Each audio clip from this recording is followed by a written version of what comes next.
Welcome to this production of Still the Eagle Flies, an introduction to a series of videos on cross-cultural awareness, as presented by the Saskatchewan Indian Cultural Center.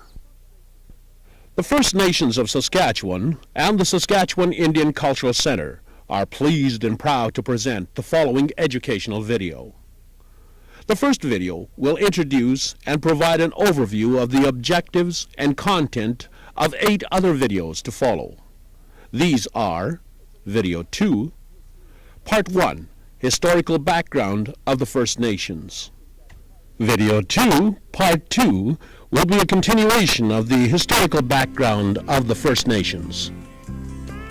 Video 3, Languages and Cultural Groups. Video 4, First Nations World View. Video 5, First Nations Government. Video 6, First Nations Institutions and Programs. Video 7, Urban First Nations. Video 8, Future for First Nations. These videos will be produced due to the demand and need for educational strategies to address race relations. They will provide insight on our culture and traditions as passed on by our elders and as is still the practice today. Now, a message from Chief Roland Crow of the Federation of Saskatchewan Indian Nations. It is the hope and aspirations of our First Nations that these educational tools will provide a new awareness and understanding of our culture and traditions. It is through education and understanding that all nations can become accepting and sensitive of our cultures. Welcome to the First Nations Society. The entire focus of this series will feature many of our elders. They are our history books. Their wisdom, knowledge, and intuition are our foundations. We will now turn to the elders to give us a brief preview of our past, as it will be presented in Video 2, Part 1. Before the coming of the white man into our homeland, which is now called Canada, we had a language, custom, and traditions.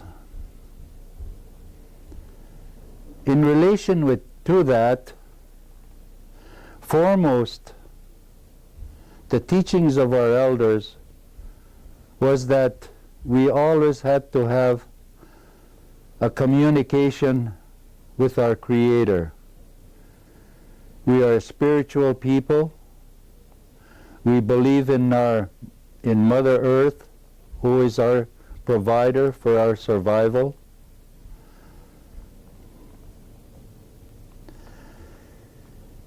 And the customs and the languages differ between many nations in our homeland. Each one of those nations was independent of the other nations. They all had different languages, they had different cultures, and they had different traditions. Now, let us look at some other events that have caused a tremendous change in the lives of First Nations peoples. 1992 will mark 500 years since Columbus landed on the shores of North America. He went on to proclaim he had discovered this land while staring at the inhabitants who generously welcoming him ashore. While there will be many celebrations by Euro-Canadians marking this event, there will also be joy in First Nations communities. This joy will not be about Columbus's anniversary, but about survival and recovery from changes caused by this event.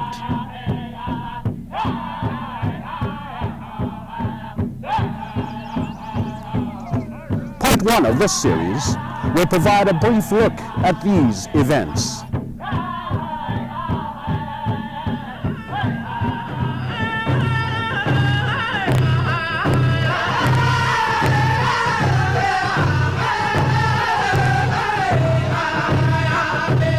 The first event on our window will be the fur trade. Although white historians place the birth of the fur trade in the East, First Nations were trading amongst themselves everywhere long before the arrival of Europeans. Several things changed as Europeans became involved in the fur trade. The type of commodities for trade were new and wondrous to First Nations people.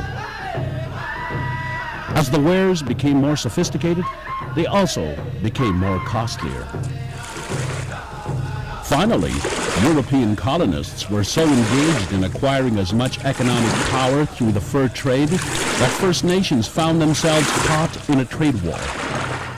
The rivalry for First Nations business and also for their allegiance became intense. Soon the colonists discovered that alcohol and muskets were the answers to more business. These commodities eventually contributed to the breakdown of First Nations' social and economic systems. Along with their goods and technology, the Europeans brought with them strange diseases that were unknown to the people, for which they had no immunity. Thousands of First Nations people died of smallpox, tuberculosis, and other diseases. People are still affected and are trying to recover from this devastation.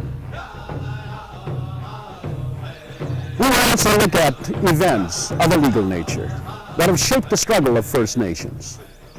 When Europeans landed on the shores of what is now Canada, they not only brought their goods, but also their ideas and laws. Laws that they thought should apply here.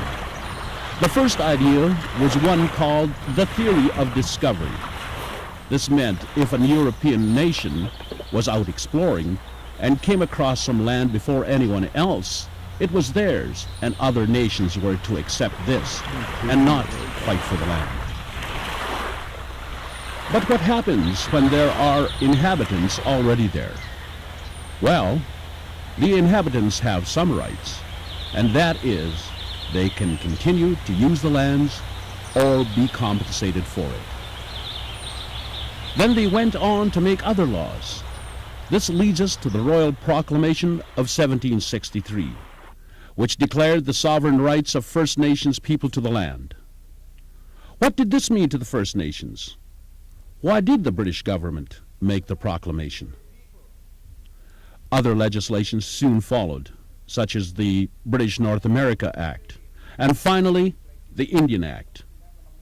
These will be closely examined to determine the impact on First Nations societies.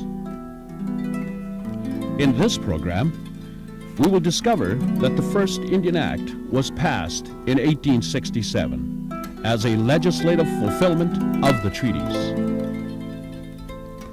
What did the Indian Act in all its various amended forms have in store for First Nations?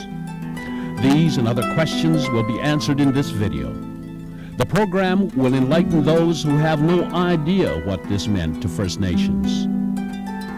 When First Nations started to become aware of the Europeans' desire for more of their territory, they saw that it was not too late to enter into treaties or agreements, to at least salvage some things for future generations. Here, we will look at treaties and how their meaning is interpreted by both First Nations and Euro-Canadians. Said that the Queen would like to make a deal with you for your land. And they said, no, we're not going. We won't sell our land. We're not giving up our land because it is not ours. This land belongs to the Creator. He just put us here. This is not ours to sell. And the Queen's representative said, oh, no.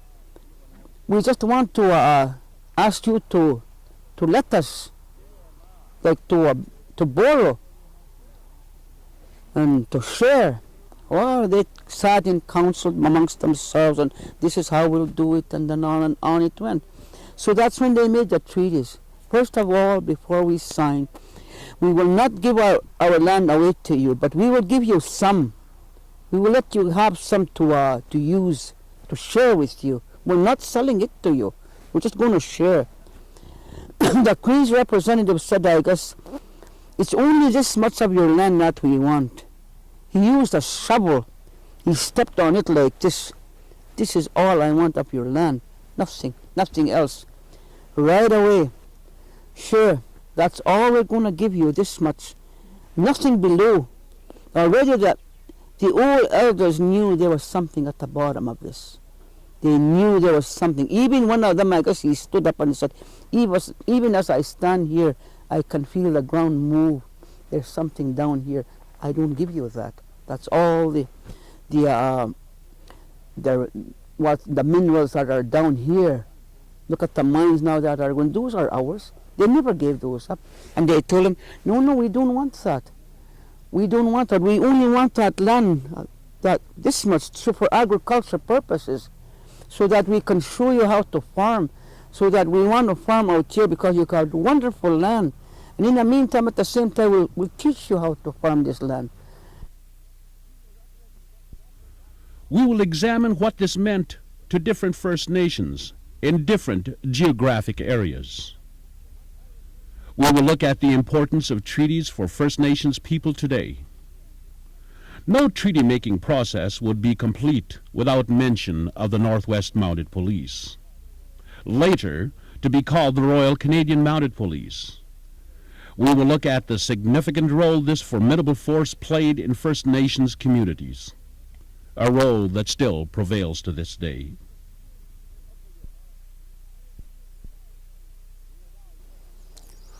We will now turn to Video 2, Part 2, to continue to examine historical events.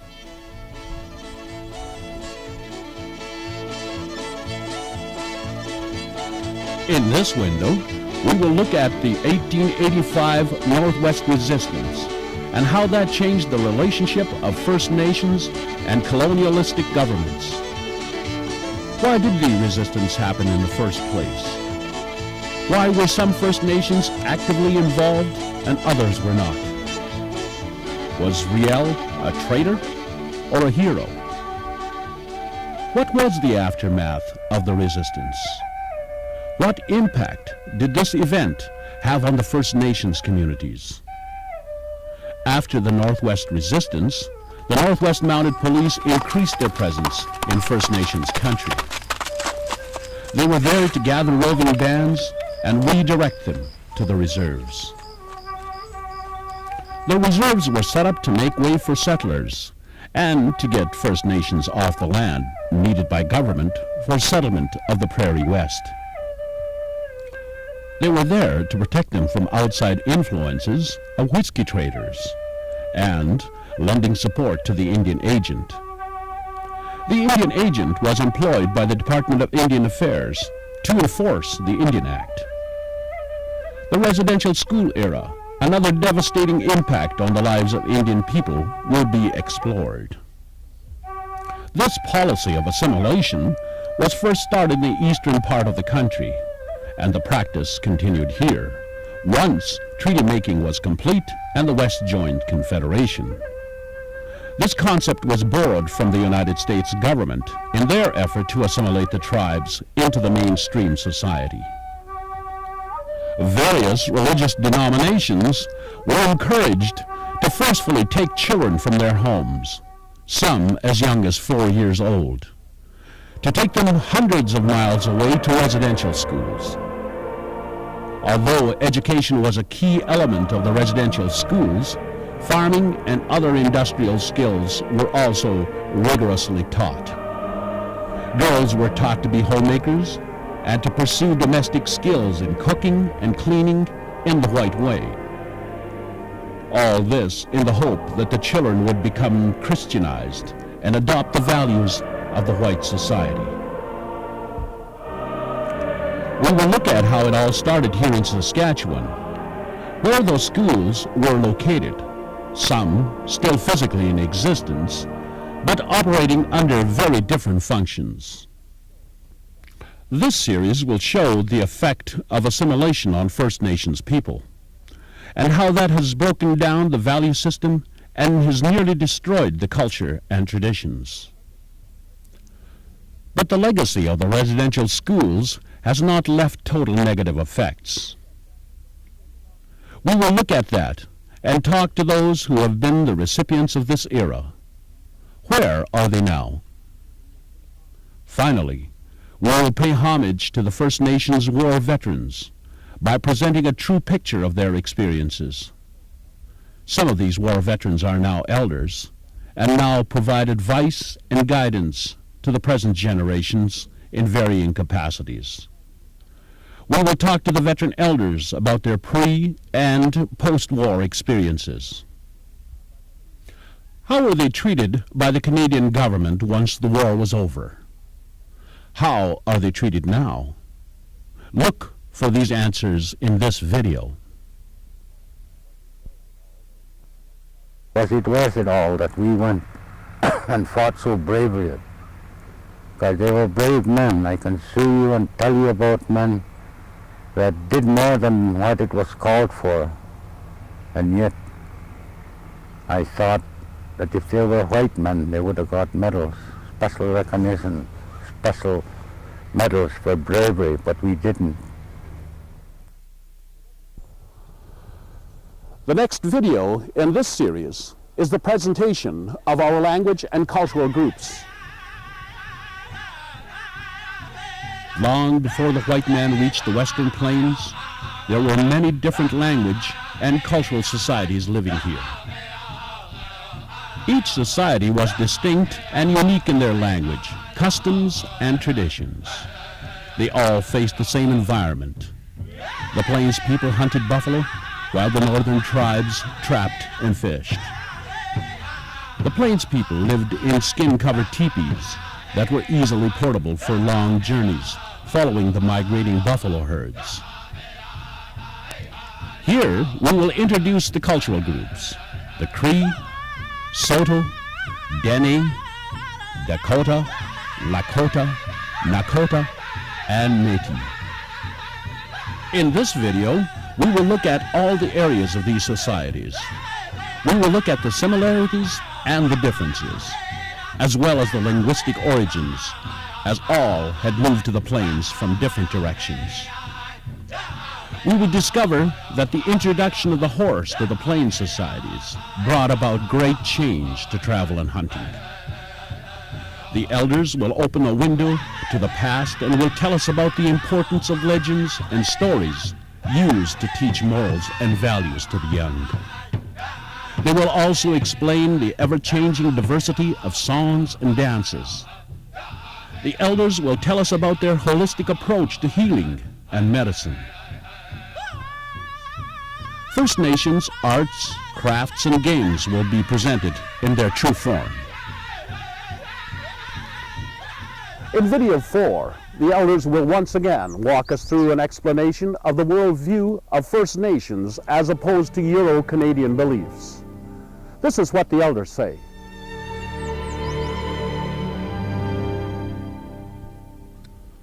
All of nature is considered to be living and to be respected. Man, animals, plants, rocks have their purpose and place on Mother Earth. All are interdependent on the other, taking care of the other. This is the fundamental characteristics of the worldview of First Nations people. We find out that these beliefs and values were passed from generation to generation by the elders. We will see that the oral teachings of these great men and women were through their legends, their lectures, and their behaviors. We have lost a lot of our culture and traditions. Can they be revived? What is the meaning of the spiritual practices? Who can do what? This video will provide more information and exploration of these issues for those who are looking for answers. In the historical background of First Nations, we saw that First Nations were sovereign, independent societies. In video 5, we will look at how and why that has changed. We have already had a peek at how the white laws and ideas were imposed on First Nations sovereignty.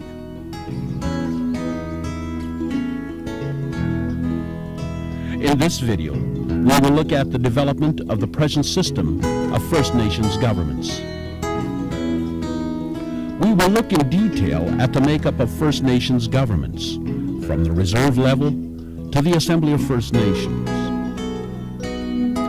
What is their relationship to each other and to the provincial, civic, and federal governments? Who governs what and why?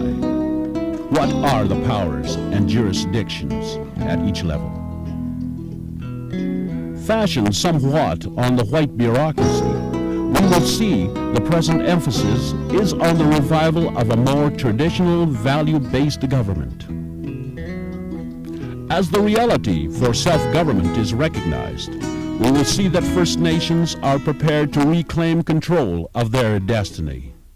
As a national chief, to be able to see firsthand, in the presence of all these dancers, the young and the old and the very young, how distinct our people really are, and how important it is for all of us to make sure that we survive well into the next century and beyond as distinct people. And I thank you for that. In video 6, we will look at the various institutions and programs which lend support to First Nations government. As the First Nations continue to organize, develop, and assert their inherent rights to self-determinations, institutions and programs through which this purpose is realized need to be put in place. The Federation of Saskatchewan Indian Nations can now lay claim to the following educational institutions and programs: the Saskatchewan Indian Cultural Center, the Saskatchewan Indian Institute of Technologies, the Saskatchewan Indian Federated College in Regina, and a satellite college in Saskatoon. And the Indian Social Work Program. Through these institutions and programs, exciting changes are happening across Saskatchewan and Canada. First Nations people are rapidly gaining recognition for the unique and varied gifts they offer to the world. Other institutions are in economic and financial areas. These are the Saskatchewan Indian Agricultural Program, the Saskatchewan Indian Equity Corporation, and First Nations Insurance. All of these agencies will give an accurate picture of First Nations development. In video 7, I'll look at a movement that is not new, but has gained more attention in recent months. This movement is the migration of First Nations peoples to major urban centers. Who are they? Where do they come from? Why are they flocking to an unknown, harsh, and sometimes insensitive environment in the towns and cities? What are their expectations? This program will inform you about why the migration is happening. What problems do we run into? And finally, where do the majority end up? This program will look closely at major problems and barriers, such as racism in the communities. How do you deal with a racist society that is intent on continuing to pass their attitudes on to their children? Institutional, relational, and personal racism will be looked at by talking to those who experience that every day. We have looked at the problems caused by the collision of two cultures in the past. Now, we will look at the present. We will speak to people who walk in two worlds. Is it possible to live a bicultural lifestyle? And if so, how? This video will take us through this world. Video 8 will look at the future. What is the future for First Nations? First Nations have survived the worst injustices of colonialism, partial destruction of their tradition and culture, still supported by the strong foundation of spiritual strength. First Nations people have embarked on a rebuilding path to regain their self-esteem and self-sufficiency.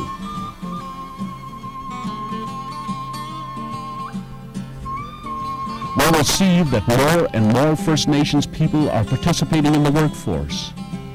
Who are these people? Where are they?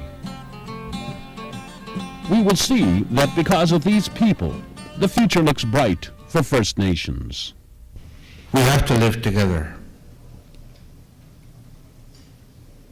And that's the challenge that faces today. We've been excluded for far too long as Aboriginal people. We don't have a say as to the laws governing us, and that needs to change. This video will look at the goals and aspirations for self-government. It will look at unfinished business, such as land claims. What does this all mean to both First Nations and other Canadians? What changes do we expect in justice, education, and economic development? These and more will be presented in this video.